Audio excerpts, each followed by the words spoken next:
E vamos começar os trabalhos de hoje falando sobre a naba que a gente tomou nesse último domingo, né? Meus amigos Grécia e Marcão. O São Paulo foi com um time quase que completamente alternativo, como a gente falou aqui no programa passado. E, gente, na minha opinião, só para também iniciar esse bate-papo aqui com vocês, para mim foi a pior apresentação do São Paulo no comando do Crespo, pior até que é contra o Flamengo. Eu quero saber a opinião de vocês, começando com o Marcão. Marcão, você estava narrando o jogo lá, comentando o jogo, etc, né? Sim. Quais foram as suas impressões aí de Santos 1, São Paulo 0? Vergonha ou passa batido porque é quinta-feira? Pra mim é quinta-feira, né, Perrone? Eu acho que tudo bem, a gente tem que contextualizar, é um clássico, é um jogo importante, obviamente, ainda mais depois de ter vindo de uma derrota lá contra a LDU lá em Quito, mas, como você bem disse, o Crespo, na minha opinião, ele fez o correto, foi colocar o time reserva em campo, né, inclusive até com improvisações, já que não dá para colocar os 3 zagueiros, né, que a gente não tem no banco à disposição para substituí-los, então o Negrutti foi escalado ali pelo lado direito da zaga. O ataque ali com o Ferreirinha, né, o próprio Dineno também, que não estava acostumado a jogar junto com ele, o Luan na cabeça de área, para mim ainda, apesar de ter perdido 12 quilos, tá pesado ainda com arranque de balsa. Então tudo isso compromete, né, o desentrosamento dessa galera que não tá acostumada a jogar junto, e pega um Santos desesperado, porque pro Santos era um jogo de final de Copa do Mundo, e pro São Paulo era um jogo que a gente tinha que ter entre os 2 jogos da LDU para cumprir tabela, vamos colocar dessa forma. Então acho que muito em função do desentrosamento, de alguns jogadores ali que realmente tem uma incapacidade de vestir a camisa do São Paulo. Não vou citar o nome de ninguém para não ser indelicado, mas enfim.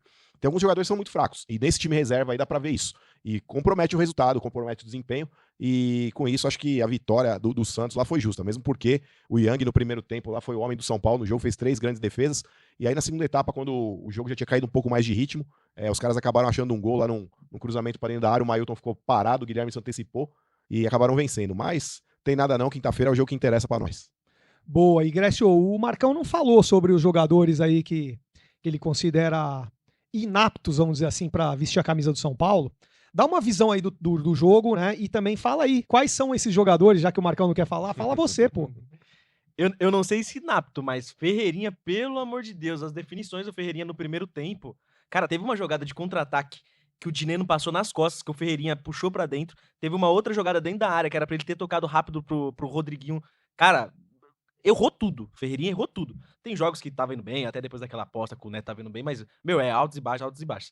Mas enfim, o São Paulo foi muito mal mesmo, concordo. O Santos até, em alguns momentos, também não deu tanto perigo. O Yang até fez algumas defesas no primeiro tempo. Mas assim, no segundo tempo, nossa, a não ser aquela saída, né, que ele deu na área.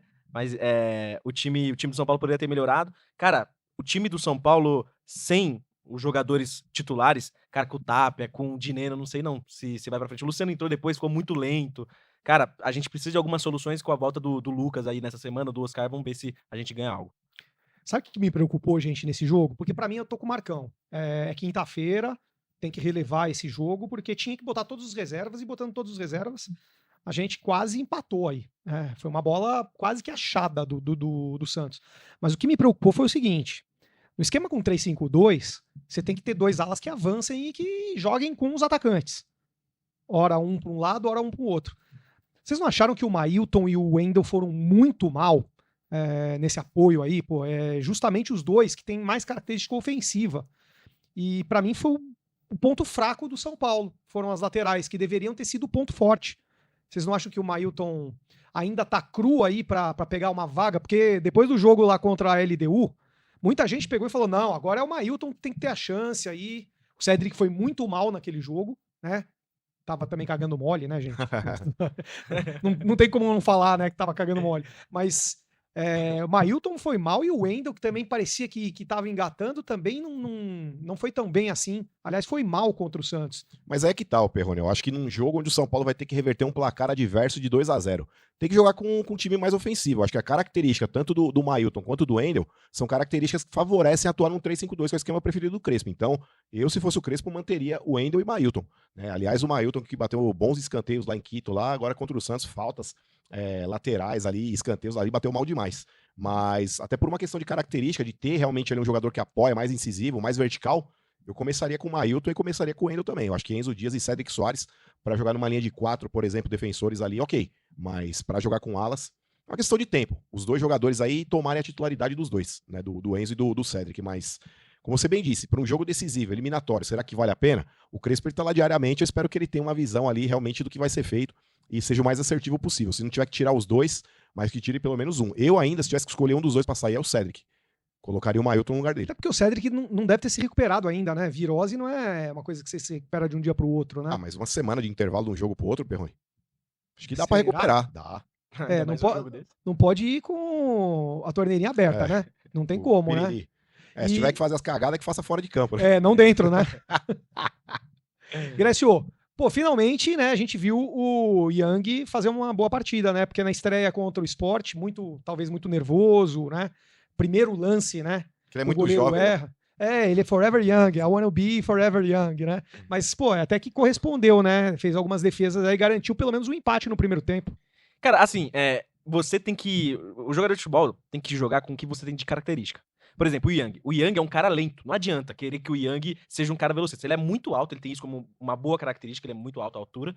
Mas assim, ele perde na questão da velocidade. Então o que ele tem que fazer? Por exemplo, a bola aérea que ele errou. Cara, tem que sair com calma, tem que treinar muito isso, logicamente vem com o tempo. Não adianta. E talvez por causa dessa bola aérea que ele errou, que ele não saiu no gol, né? Pode ser. No gol do Santos, né? Pode ser. Que era uma bola pra ele, né? Pô, tem 2,15 m de altura. Mas assim, ele tem que jogar com o que ele tem de característica, né? Lógico que isso vem com o tempo. O próprio Rafael, eu acho que ele não tem uma boa saída, tá? Aérea.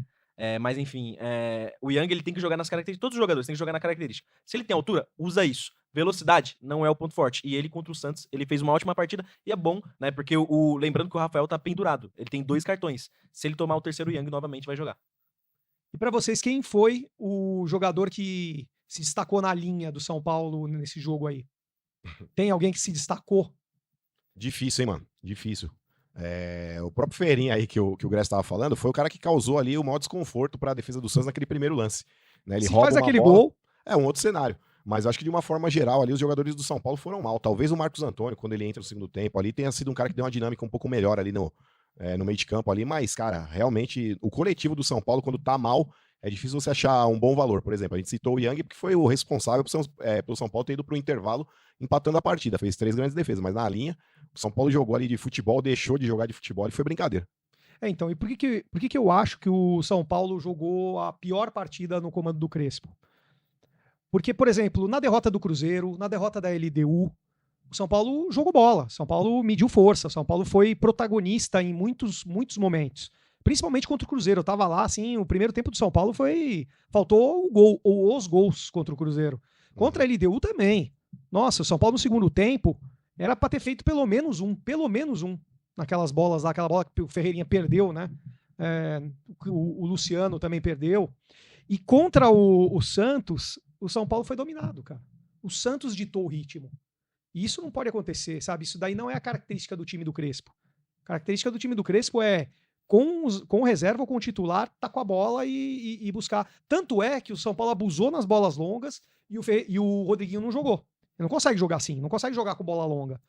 O Rodriguinho é aquele jogador que recebe a bola e toca com o ala, toca com o atacante, faz tabelinha. Ele precisa de uma aproximação, né? Então, não funcionou o Rodriguinho. Me parece que o Rodriguinho vai ser titular, né? Vocês estão sabendo aí que o Rodriguinho pode ser titular aí contra a LDU, né?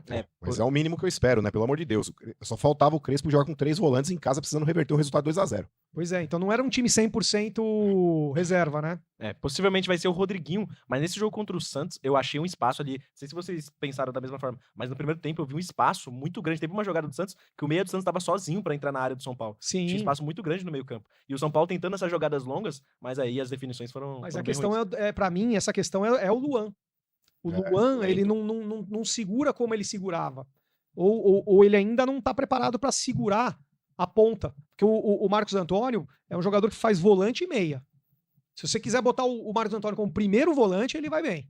Aquele jogo da Libertadores que o Alisson foi expulso, ele jogou por 2 naquele jogo. Então, o Marcos Antônio foi bem. Agora, o Luan ainda tá faltando um pouco, né? Mas enfim, era o jogador que tinha pra colocar. Eu acho que o Crespo demorou. Quer dizer, ele começou a botar os titulares, né? Depois que viu que tava perdendo. Mas mesmo assim, hein, a gente vê lá o Luciano perdendo gol, a gente fica com um pouco de medo, hein? Mas na moral, velho, o Luciano ele perdeu 2 gols lá pra não dizer 3, porque aquele que tava impedido ele também finaliza e ele não sabia até então que tava impedido.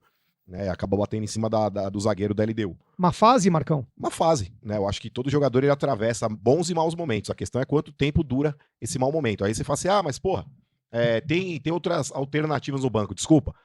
Ter o Luciano em má fase ainda eu prefiro do que o Dineno. Ter o Luciano em má fase ainda prefiro do que o Tapia. Então hoje, infelizmente, a gente não tem mais o Rian Francisco, a gente não tem mais o Caleri, não tem mais o André Silva, estão lesionados.